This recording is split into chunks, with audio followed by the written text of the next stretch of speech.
Julian Sayin, he ain't staying. That's the new headline today as the portal continues to turn in Tuscaloosa. The biggest question is how and why can these guys do this with the NLI? We're here, the National Letter of Intent. It's a big quarterback, big day, but this comes on the heels of Alabama getting a quarterback to commit to them last night, the 4-star Austin Mack, who was at Washington, who had reclassified and entered school early for Kalen DeBoer, and now he's coming to Tuscaloosa. So one quarterback coming in, a 4-star commitment to Washington, and one guy going out. There's a look at Austin Mack there. Big kid, man. He's tall. And another guy going out who was the number one overall quarterback in the last class unanimously. And Nick Saban left, so he's leaving too, hitting the portal. A variety of different things out there today. So let's break down another big portal day. LT Gray, just saying, hitting the door. That's not bad. Look, somebody over there, my neighbor. Why even sign NLIs anymore? It's kind of true. I mean, what is there is? Oh, they'll die soon because they'll turn into employment contracts. Yeah. I was about to say they're really contractually. There is nothing. So signing day will just become contract days. Yeah. Anytime you want to do contract. That's where we're headed. If you're not comfortable with that, you might want to find a new sport because that's what this is going to be eventually. Julian Sayin, one of the highest touted recruits under Saban since Julio Jones. I mean, everybody was saying this is going to be the quarterback of the future, and you get a guy like that before he even throws a pass, steps on field, even plays one season. You get that. You get a guy given a 9th year of eligibility at Miami. More on that later. Yeah, and Cam McCormick. Yeah. It is just a weird world out there. It really is crazy. Now, I thought I was a brilliant mind last night because instantly I saw the Austin Mack commitment, and I looked at Little T, and maybe you too, Brown, and I said, that's probably not good on Julian Sayin. You did say that. They probably got a feeling that something about Julian Sayin. Now, there are some people that believe this coaching staff may like Austin Mack better than Julian Sayin, but that's here or there. I wouldn't be surprised at that. They've actually seen one of them. It's got to be. Yeah, I'm not saying that there's no way you bring that guy in because you risk losing. I know I'm a greedy you-know-what, but I like them both. Yeah, no, I like them both. And I'm not saying he's better than Sayin. Don't misunderstand me, but I'm saying I would have to think that having seen him with their own 2 eyes and scouted him heavily, they're at bare minimum more comfortable with him. That's not to say that Mack is the better of the 2 quarterbacks. Right. I'm not suggesting that at all. They know what he can do. They've been with him a whole year. He reclassified. Yeah. He's supposed to be in the 2024 class. He was in the 2023 class. Didn't take a snap because of Michael Penix Jr. Has no stats, but he was there practicing, so he is familiar with the system they're going to run. There's no doubt about that. Yeah. And that's not to say he's the better quarterback, and don't mishear me or don't say that's what I'm saying. I'm not. I don't know who the better quarterback is. We'll find out in 3 or 4 years. But you're not saying about I'm not saying. But there is no doubt that the Washington staff would at least have more information on Mack and be more comfortable with Mack. They've seen him. Yeah, look, and Jaden Daniels wins the Heisman Trophy, but guess who played for a national championship? Michael Penix Jr. I still trust that Kalen DeBoer knows his system with Ryan Grubb, and if this is the quarterback that they believe is the future quarterback of Alabama, you got to trust in this guy. Yeah. So just real quickly on how Julian Sayin or Jameer Grimsley, because this becomes the next part of the onion. The first, 25 or so guys were veterans on the roster that hit the portal, and many of them have already picked a new destination like Nyblack did last night with Texas. Yeah, those veterans like Caden Proctor and Caleb Downs have played a whole year. I mean, at least we've seen them in uniform. So just when that was starting, yesterday, Caleb Downs, but yesterday by the end of the show, I was starting to get a little comfortable with the fact, okay, it's trickling now, and these 21 early enrollees of the nation's number 2 signing class was at least going to go through spring. I didn't think, by rule, I didn't think these guys, maybe by rule, they couldn't leave or hit the portal, that have to at least go through spring and give these guys a chance to win them over, or maybe some of them to be like, wow, man, a lot of people left. Look, I'm with the ones here at DB. I'm with the ones at receiver. So I thought maybe there was that possibility. So I was starting to see light at the end of the tunnel. And then yesterday afternoon after the show, when I saw Jameer Grimsley announced he was leaving Alabama, he was part of that 21 signing class, early enrollee. So I started to get this anxious feeling. And I remember telling you, Brown, I said, oh, so I guess these guys can hit the portal too. And so now here comes Julian Sayin. So there are 19 other early enrollees who I guess are up for negotiation right now. Explain to me the rules, and to all of our listeners, as pretend I'm a caveman and I don't understand the NCAA rules. What is it Michael Scott said? Explain it to me like I'm a 5-year-old. Now explain it to me like I'm a 3-year-old. Yeah. Hey, Geico brought back the caveman. They did. I hate that commercial. Yeah, I do too. Did I ever tell you guys when I was at a Super Bowl in Glendale? It was a Super Bowl. The dude wanted to, you remember this rock star, he wanted to open a bar that was like Frankenstein themed. Drunkensteins. Yeah, Drunkensteins. In Birmingham? No, this is when Arizona, and he came with a couple of assault rifles, and he was going to shoot up the Super Bowl crowd. Do you guys not remember that? Yeah, I do not. They nabbed him before on a tip. But at that Super Bowl, I saw the Geico caveman with a beard just walking through one of the portals. And it was the legit Geico guy. In costume? He was yeah. That's weird. That's when they were making it a series. Remember, it was going to be a sitcom. So what, that last 2 episodes? Yeah. Anyway, explain it to us. Like so, all right, I explained to you like caveman. So there are 2 buckets here. Which one do you want me to address first? I want to know how Julian Sayin and the other 19 early enrollees can leave Alabama. If you have signed a national letter of intent, now this gets confusing because that is an NLI, and name, image, and likeness is NIL. So the national letter of intent is the binding document that you sign to go to a school. That's what everybody fake signs on signing day. It is only binding to the level that the NCAA enforces it. So, I have been told by those in the business, those that handle this on the day-to-day, that in situations where there has been a coaching change such as this, it is, if not 100%, 99.9999%, that if you appeal to the NCAA, they let you out of the national letter of intent, the binding document. So it's only binding to the point that the NCAA enforces it. So a kid that has signed with Alabama but has yet to participate in any events with Alabama, all they got to do is pick up the phone and call the NCAA and get out of their national letter of intent. Then they can sign again with another school, right, in this next signing period or in this next signing day. In the case of Julian Sayin and players like him, he enrolled early. He was an early enrollee and participated in team activities, which means now he also has to hit the transfer portal because he participated in team activities. So he's under the same rules as Caleb Downs and any of them virtually. Okay. Except Downs doesn't have to get out of his national letter of intent because he's already enrolled and played a year. All he's got to do is announce his intentions to the portal. So it's maybe a 2-step process for Sayin, but it's really not that much different. Now, you run into an issue, if you're any of these players, that you've got enrollment deadlines at any university.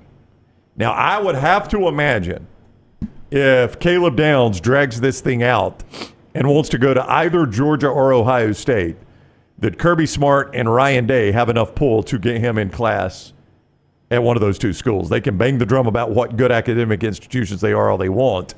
We know what football means to these schools, and they will find a way to get them in. But if you're just looking at the strictest reading of the rules, these guys have to enroll by enrollment deadlines. Like all of our kids have gone to college, right? There are deadlines you've got to hit to make sure they're enrolled for that semester. Now, they've always got the option of sitting a semester out. That's doable as long as you're caught up on your academic progress. You're not behind in your academic progress. I mean, technically, these 21 early enrollees didn't have to be there now when they're already enrolled. They could have waited until their senior years of high school was over. But if I'm Caleb Downs, in theory, I've got a deadline coming up where I've got to be enrolled at Georgia or Ohio State or Texas or wherever I go, in theory. So that's kind of the deadline now. So that's why when people are like, maybe this is the end they keep thinking this is the end of the Bama players hitting the portal because of that, right? That those guys are going to have to land somewhere. And keep in mind, they could just sit a semester out. And also keep in mind, they can hit the transfer portal again in April. That's right. Just April. because they stay right now doesn't mean they're staying permanently. Yeah. Now, if Nick Saban had really wanted to lock this roster in, Box them in a little bit, he would have waited until right about now to announce his retirement. Because the 30-day window, and this will be interesting if Jim Harbaugh takes an NFL job, because this is what's going to happen to these Michigan players, Lance. Their 30-day window is going to open, but really it would be difficult, if not impossible, for them to transfer to any school because classes have already started at those schools. So if Harbaugh takes the Falcons job or the Chargers job or whatever job he's going to take next week, everybody in the world's already started classes.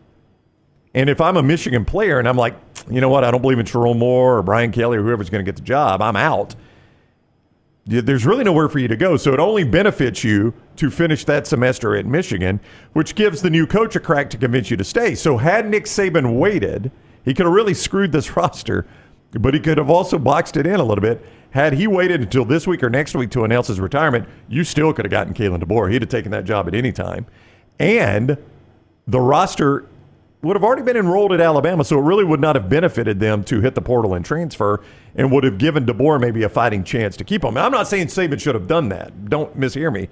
But I am saying that's the way it would have worked if you had wanted to try to trap a roster in. Do you think Saban in the past maybe does that, and maybe based on the fact that so many people were recruiting against his age and, hey, he's retiring this year, and Saban actually had to go on record and tell these guys, hey, look, I'm not going anywhere, and maybe a little guilt that he tells them just months ago, I'm not going anywhere. He flips, does a 180, retires, and by that at least giving them a little room to wiggle out if in fact? I would imagine that knowing Nick Saban, he wanted to make sure these guys, I mean, you want to be as honest as you can. It was his reason for, his main reason he told Reese Davis for retiring was the fact that it was getting harder and harder to be honest and commit to these guys long term. So I would imagine he made the best decision possible for both Alabama, but also for these players as well. But by the way, I don't think anybody would have criticized Saban for waiting and doing it right now. I don't think anybody would have said, "Oh boy, that traps his roster." I really don't think he'd have caught a lot of criticism. I mean, I think other coaches would have, but I mean, Saban's retiring, so what are you really going to say? Yeah, but again, they can catch him in the spring, but it would have given DeBoer a fighting chance to probably keep this roster together. But also, it was the right thing to do by the players is to do it in a time where they could still transfer if they wanted to. I went back and pulled this number because I know, I've kind of become, at least for our listeners, kind of the face, the hype man for Kalen DeBoer. And I know Alabama fans are panicking. The approval rating is starting to fall this way now. But I went back and pulled these numbers. When he got the Washington job, how many Huskies do you think entered the portal? So when he took over from Jimmy Lake? Yeah, with early enrollees, everything. I'm going to say 25. 28. 28. So the numbers he's dealt with this. Are really similar. Yeah. So I would just say within 2 years, the first year he wins 11 games. Within 2 years, he wins Pac-12 championship, plays for a national championship. He's going to have better opportunities for better players here. I know it seems like a panic moment, but I would ease down a little bit because he has been in this spot. And I would echo what LT's saying. I'm not worried, but it's a bump in the road. You dream of, I think, an early transition. Excuse me, let me rephrase that. I'm not worried. It's going to be a bump in the road. You dream of a smooth transition where you're still in the college football playoffs immediately when you have this roster and you go Saban to DeBoer. If you're an Alabama fan, you hope that it's just business as usual. That's sort of unrealistic. But if you tell me Alabama 2 years from now is back in the playoffs in the conversation, I don't think you can dream up a better scenario. You look historically, after a legend, that usually doesn't happen. So I'm here to give Kalen DeBoer and the staff a little bit of time. Let me give you what Brock Huard said last night on Twitter. We're going to get an audio clip at some point today from Brock to hear more about this. But this is what he said about Austin Mack. Now, the initial part is about just the another hit to the Washington program where they've got 30 players off their two deep in the national championship game that are not on the roster anymore. So they're going through it too, just like Alabama is. But he says, yet another gut punch to the development of young, talented players. Austin lights up a room, and at 6'6 plus, his presence and arm are unique. I can promise you all the SEC scribes and Bama social sites will marvel at Mack's set of physical traits. Cam Newton light with a better delivery is the way Brock Huard describes after seeing this guy in practice for 1 year. Yeah, and as you said, we'll get the audio in a little bit. Brock's working on that. He's going to send us a file over. So, for a former Washington quarterback who has already lost his head coach, and this is a quarterback that he sees the upside. Again, we don't know if these guys are going to work out or not. Blake Barnett, I remember how hyped up he was. What are some other examples of quarterbacks we've seen sign with local teams that just never lived up to the hype? Jeremy Johnson, Blake Barnett, the opposite Star of that. Jackson. Star Jackson. The opposite of that is Mac Jones. I never really expected much out of Mac Jones, and he had one of the best single seasons in Alabama football history when he was a starter.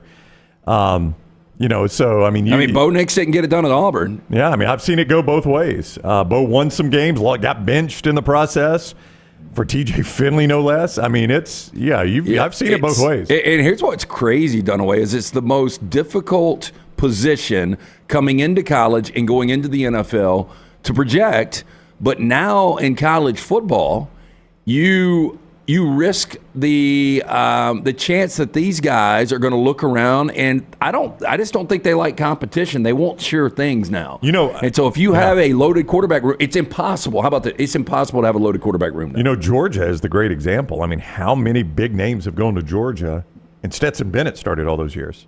That's right.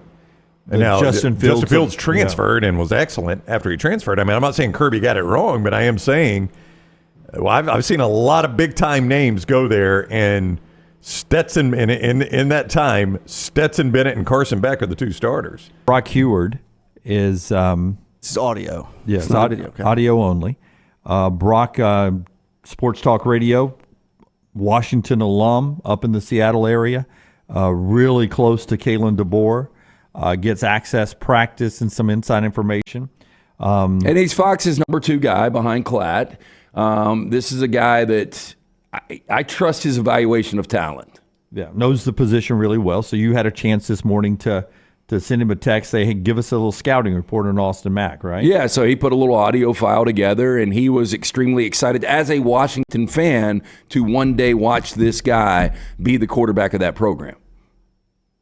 Lance, Austin Mack is a unique dude, man. He is a big guy, about as big a quarterback as I have ever come across, certainly at his age in stage. I don't think people understand.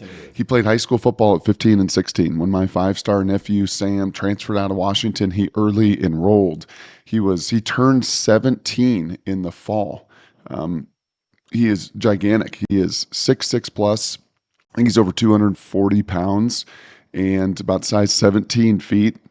I think behind the scenes, people also don't realize that Dylan Morris had a bit of an injury, and Austin took the second team reps for the majority of the second half of the season, and something happened significantly to Michael Penix. A 17-year-old was going to be the quarterback for this undefeated team, and that 17-year-old was Austin Mack. It does not surprise me in this crazy world that Julian is now in the transfer portal, because he can read the room. He can read the room, A, with Arch Manning down at Texas, and see that, man, if an incumbent is there and a stud is there and he decides not to go pro, I'm going to have to sit and wait. B, he reads the room that if a free agent quarterback comes in from a staff that didn't recruit me and they are an advocate for him, the story's pretty much been told, and the numbers are out there, that it is really hard to get your opportunity to have equal footing and compete. I know Alabama fans are freaking out because Julian is an immensely talented kid. I promise you, when you see this guy throw, when you see Austin Mack in person, when he walks in the room, his presence is enormous. He is bright. He is smart. The Husky staff loved him. I was bummed more than any other player for the Huskies that went into the portal was Austin Mack, and I wasn't surprised he ended up in Tuscaloosa because he is immensely gifted. They believe in him, and he has a massive, massive upside. Wow. It's hard to sing the praises of one player more than what Brock just did there. Yeah, and going back to these guys have had a whole year to work with him. He's going to know the system inside and out because he's played in the system. It's another thing we haven't even gotten to yet because of so much roster movement is the schemes are going to change. The offensive terminology is going to change. This is the first time in 17 years Alabama is going to change the way they do things. They've tweaked it along the way, but the terminology has been the same for 17 years because Nick Saban made his coordinators learn the Alabama terminology. So all the players on the roster, those that are left, are going to have to learn a new scheme. Austin Mack will come in knowing that scheme. Well, I'll tell you what I didn't realize, and we saw how banged up Penix was in that national championship matchup against Michigan. I didn't realize Austin Mack was the next man up. I did not either. I mean, that would be something else if you're in that situation and you have to turn to a 17-year-old. I mean, I know you like his upside, but do you feel really good about turning to a 17-year-old in that situation? Has there ever been a kid with a bigger shoe size than his age? Yeah, it matched, right? 17-17. Yeah. I mean, that's hard to do. That seems like one of the biggest quarterback feet we've ever had. I'll wear a size 13, and I think I might have hit that at like 14 or 15 years old. I don't think I'm a 13. I hit it at 15. Yeah. I mean, I might have been 12 or 13. It might have matched for me at one point, like 13 and 13 or 12 and 12. But that's a big old foot right there now, a size 17. Yeah, I mean, take it for what you want. I know Alabama fans are going to panic until you see the product that Kalen DeBoer puts out there. But I'm kind of with you, Dunaway. I think the expectation next year should be college football playoff, no doubt.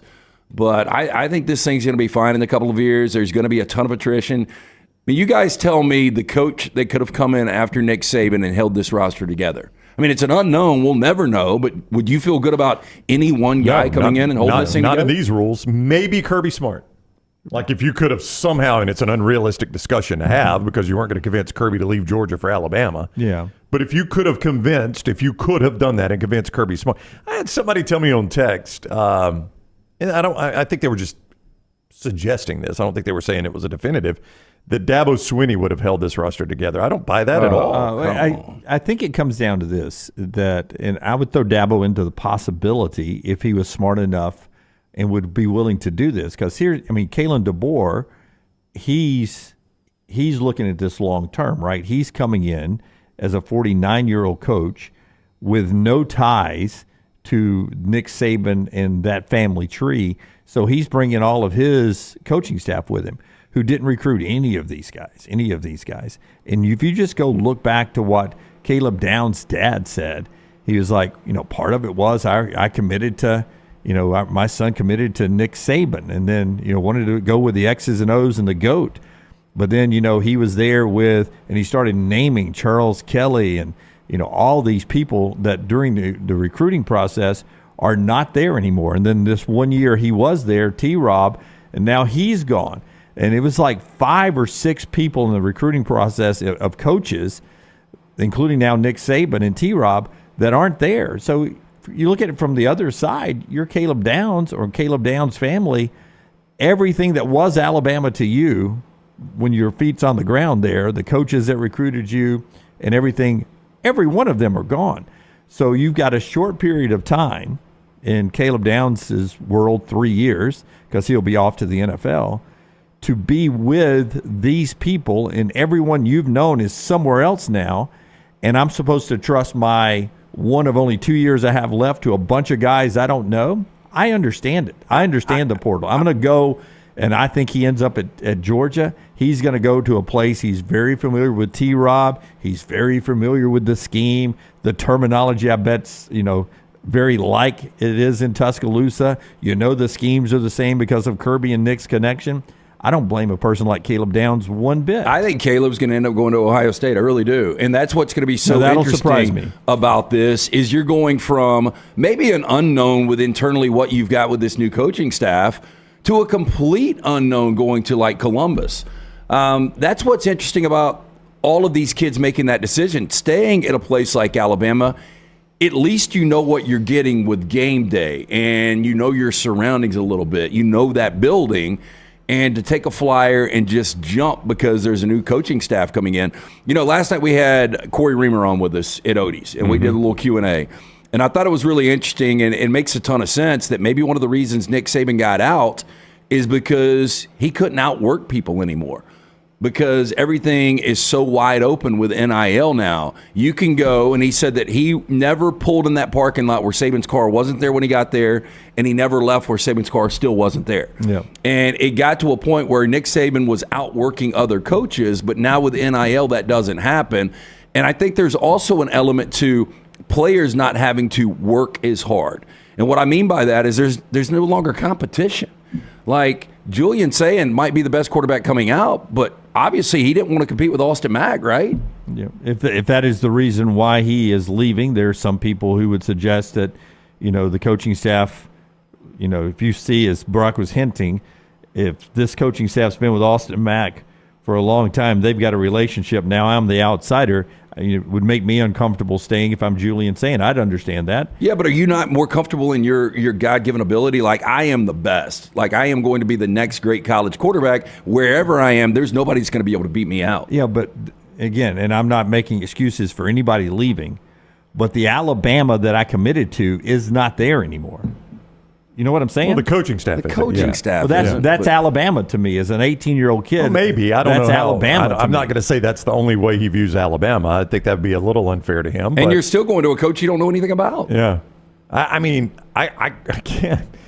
I think whether he wanted to go or he was encouraged to go, I don't know. I'm not going to make suggestions one way or the other. It looks like Kalen DeBoer was prepared for it either way because he's got Austin Mack coming in. So either the Sayin family had said, hey, we are out, or he was like, I prefer this guy. Don't know which. But, Julian Sayin, either way, was going to have to beat. If they're bringing in Austin Mack, right, and Julian Sayin wanted to stay, he's going to have to beat Austin Mack for that job. That tells me that coaching staff likes him. If he wants to leave because, to Jim's point, the coaching staff isn't what I committed to, I've got no problem with that. It isn't the coaching staff he committed to. It's not. It's a totally different coaching staff. Maybe he's watched Ryan Grubb and doesn't like that style. Now, Ryan Grubb's been a really good offensive coordinator, and Kalen DeBoer has too. But maybe he doesn't like that style. Maybe he wanted to play more for Tommy Rees or whatever the case might be. I would have, I don't know. I don't know what to say now because Austin Mack was the backup quarterback. You heard Brock say he would be playing if something would have happened to Penix Jr.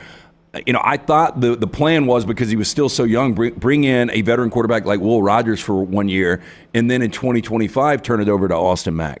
So I don't know what their plan is. You wonder how comfortable Milroe is. You heard he was really fired up after the initial meetings, but he's even more fired up now. He's probably the guaranteed starter. There's no doubt saying. But it is a new system, and he's got to beat out Austin Mack and Ty Simpson and Lonergan, any of the quarterbacks that hang around there.